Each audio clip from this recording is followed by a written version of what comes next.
you should really quit your job. It's more than a suggestion, it's more like an admonishment. And I know that when somebody comes to you and says something like this, it's big and heavy and weighty, and I joke a lot and make a lot of, things, but I understand that the work we are talking about here is world shifting. It's soul shifting. You don't need the job that you have, you need income. Needing income is not the same thing as needing the job where you are suffocating. You have to come in 2 days a week. You have to do the commute. You have to be online. You have to be on camera. All these have tos suck out pieces of your authenticity, and that's that transactional suppression. Well, they're paying me, so I must be less. I'm an introvert. The way that my trauma generally is set up, I don't want to be on camera. I'm just saying, if that's you. Leaving work beat down, brutalized internally is normal. Not liking your job is normal. Ignoring your dreams is normal. Not pursuing your calling, all of that is normal. In this era where all of that is normal, you are saying to somebody that it is okay for you to pay me for me to be less. We are now saying that because everybody else is willing to be miserable, I deserve to be miserable also. Would you ascribe that to your child? No. Would you ascribe that to anybody else that you cared about? No. But yet, here we are. Am I being asked to be less every day, all the time, just so that I can have this money in my bank account? I'm here to tell you that's not normal. Just because what's happening doesn't make it correct. And maybe I shouldn't say that it's not normal. I'm here to tell you that that's not correct. Even though it has been normalized, that's not correct.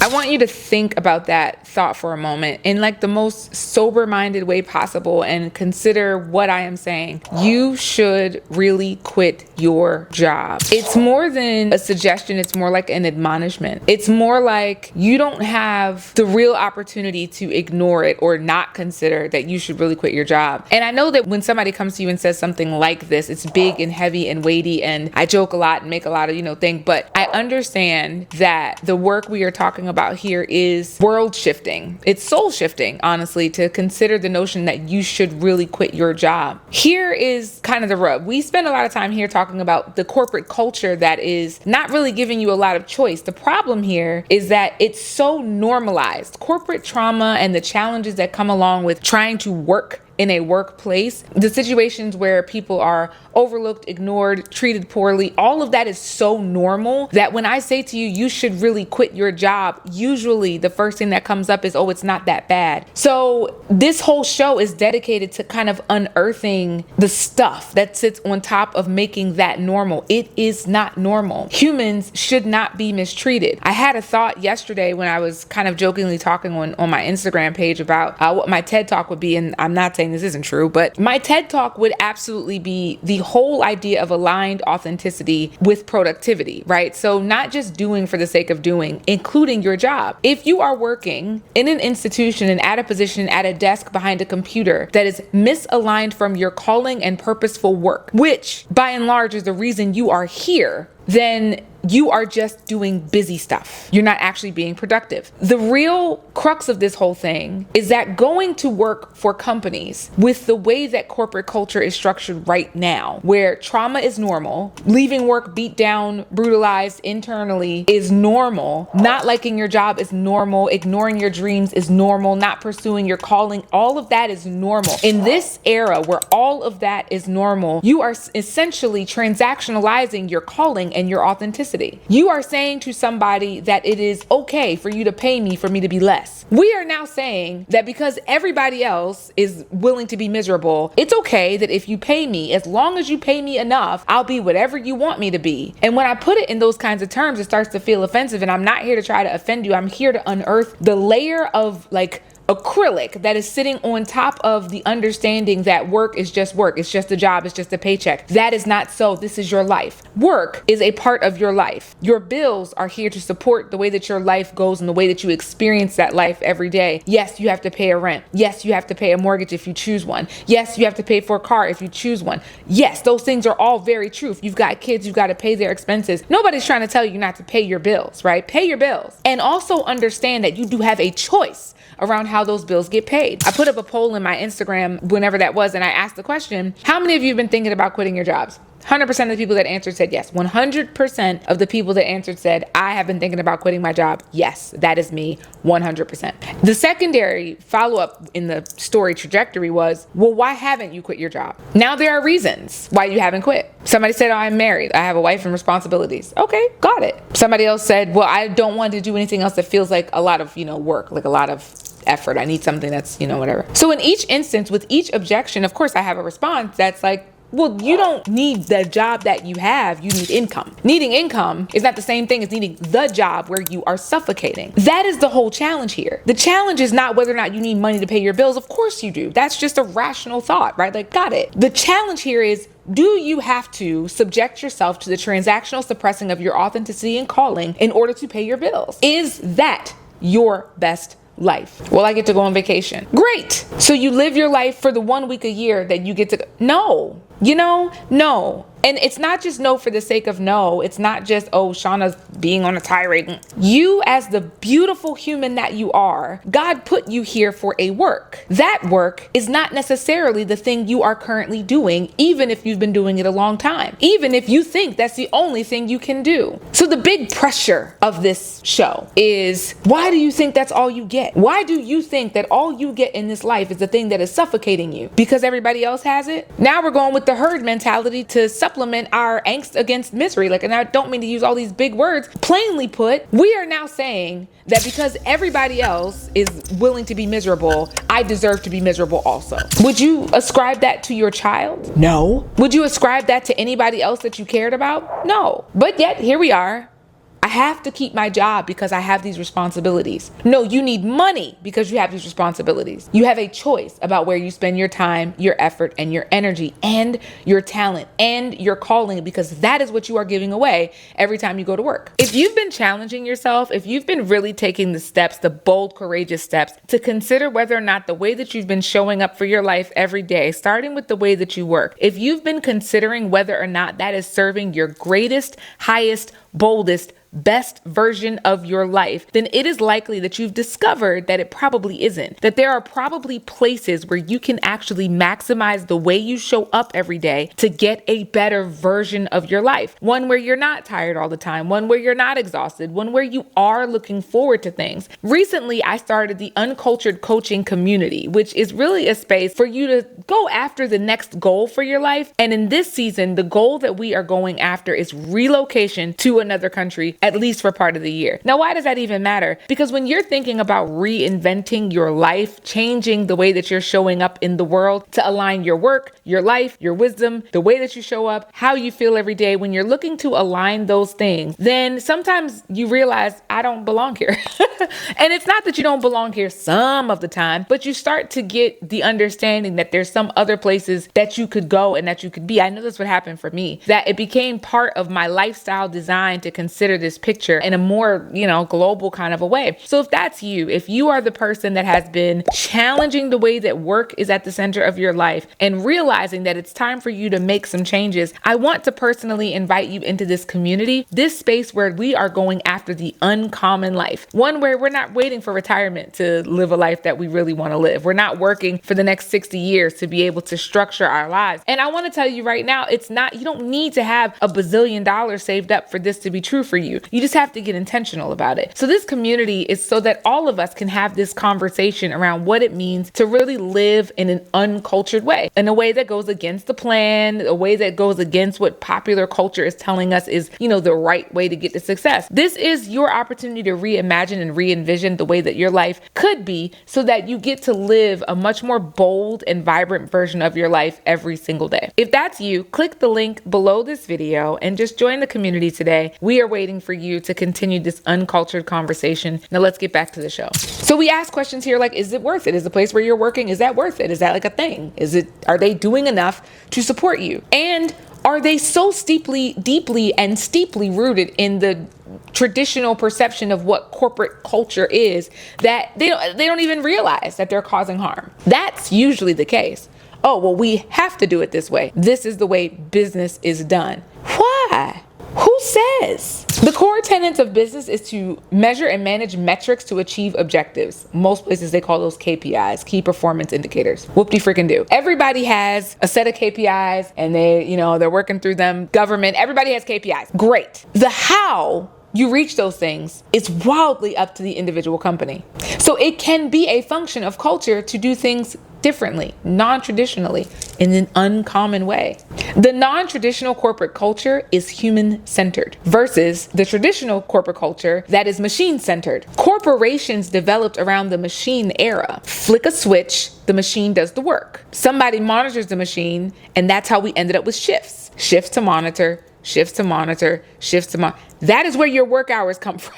Your work hours come from the industrial age where people had to monitor machines. That is how that happened. Does that mean it's still working? Maybe for some people it's still working. Maybe for some companies it's still working. Maybe the core business hours, because the company is global, that needs to happen. And also, by and large, it's really doing more to suck the life out of people than it is to make KPIs more efficient. The success model for every single company needs to be around the idea of efficiency. How do we reach Z from A faster with less expense, essentially? How do we achieve the goal to raise profit, which means faster and or less expensively? It's really interesting to watch the solution to that being layoffs. Salaries are typically the highest cost inside of a company, right? So when you see a company that goes through a process of layoffs, and if you yourself have unfortunately been laid off, it wasn't likely an emotional decision. It was likely a function of trying to make the KPIs happen faster and less expensive. If they can't solve faster, typically they go for, how do we cut people out? Here is my whole crux about corporate culture and why I'm advocating for the uncommon corporate culture that is human-centered more than it is anything else.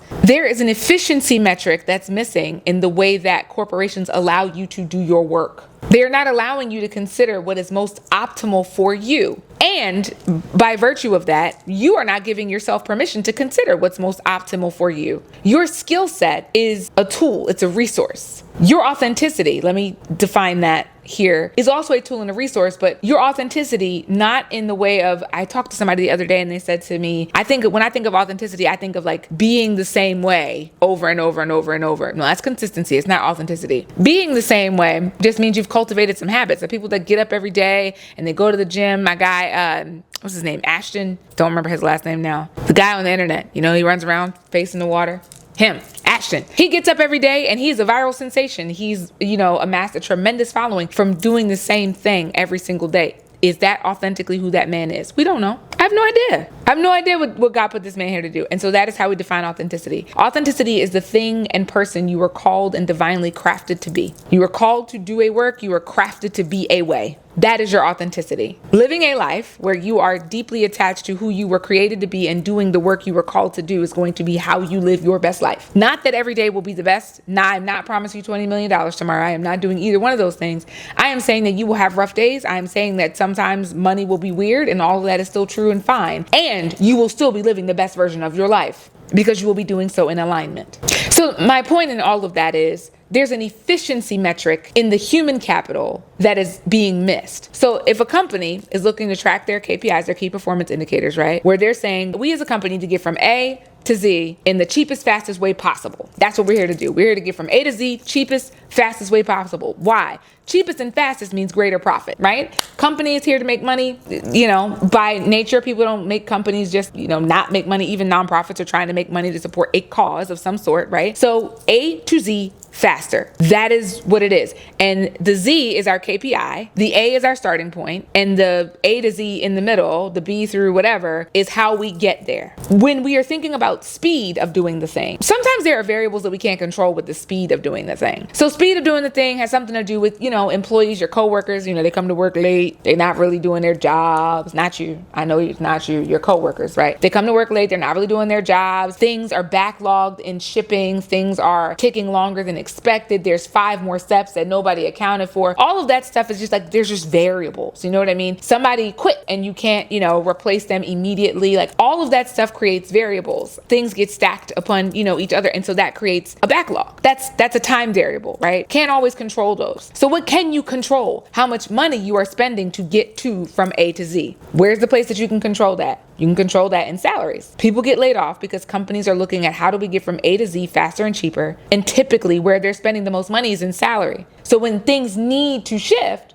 they tend to lay people off, fire people. And it's an unfortunate thing. The piece of this puzzle that I think is missing from traditional corporate culture and the way that companies do things that is present in the uncommon model is understanding that humans have an efficiency kind of unknown variable in this equation. If getting to your KPI cheaper and faster from A to Z, if getting to the end result cheaper and faster is an equation, and the people that are working on the work to accomplish that are part of that equation, which they must be, unless your entire business is based on machines, but even then somebody's got to babysit the machines, right? Like, from the beginning. If that is it, then the human is the variable. But creating an opportunity for that human, that variable, to operate at its most optimal level is the piece that's missing. So here, let me put it here directly to you. If somebody gave you your most ideal working conditions, would you do more work?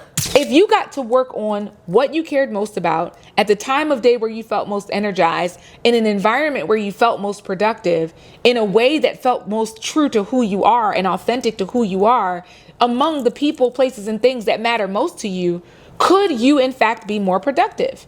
There are things I physically cannot do in my office. Sometimes I need to be on a beach, on a boat, outside at a restaurant, hanging out, just among the energy. When you're somebody that has been a solopreneur for a super long time and you don't really believe, office culture has not really been your thing, you've got to pay attention to how you work best, right? So it took me a long time to realize this, but there are certain things I just can't. Lots of paperwork? Oh, honey, no. I need bright lights. I need to be outside somewhere. It needs to be something and I need to have something to look forward to after it's over. And because I have only worked for myself in the past almost 20 years, I get to make that choice. Took me a long time to realize I needed that. So I'm coming to you now and asking you, think about that for a minute. Right now, you are required to work a certain way. Most of you, not all of you, but most of you have requirements around your job. You have to work from 9 to 3 because you have to be there during the core business hours. You have to come in 2 days a week. You have to do the commute. You have to be online. You have to be on camera. All these have tos suck out pieces of your authenticity, and that's that transactional suppression. Well, they're paying me, so I must be less.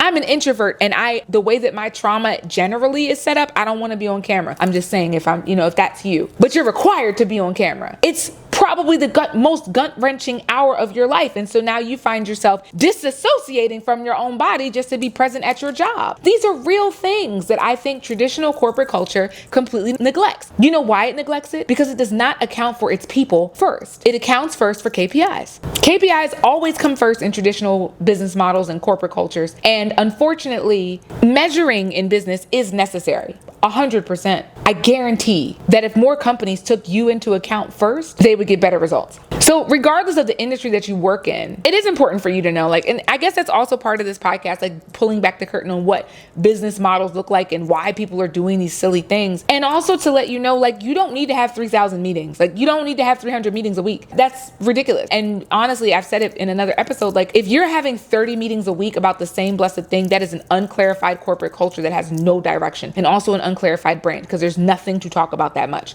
Nothing. And requiring people to come to meetings, what does that do for you? Do you feel your best and most productive sitting in the meetings, or are the meetings just taken away from your ability to actually execute the task? Do you find that you need to stay up late at night? Are you suppressing the dreams and things that you have been thinking about because you don't have the energy left because you've spent all day disassociating just to exist so you could get this paycheck? Transactional suppression. Transactional suppression is the entire point of this whole thing. You are worth more than just getting a paycheck and losing yourself in the process. Do you need a paycheck? Yes, 100%. Absolutely, 1,000%. You need to pay your bills. You need to take care of your wife. You need to, not have to work XYZ thing. You need all those things. The stability, all the stuff needs to happen. What we're challenging today, right now, is how that happens is your choice. That is what we're coming to unearth. How you get the paycheck is your choice. And if you need to make a different choice, I encourage you to start with this question. Am I being suppressed with my paycheck? Am I being asked to be less every day, all the time, just so that I can have this money in my bank account? I'm here to tell you that's not normal. Just because what's happening doesn't make it correct. And maybe I shouldn't say that it's not normal. I'm here to tell you that that's not correct. Even though it has been normalized, that's not correct.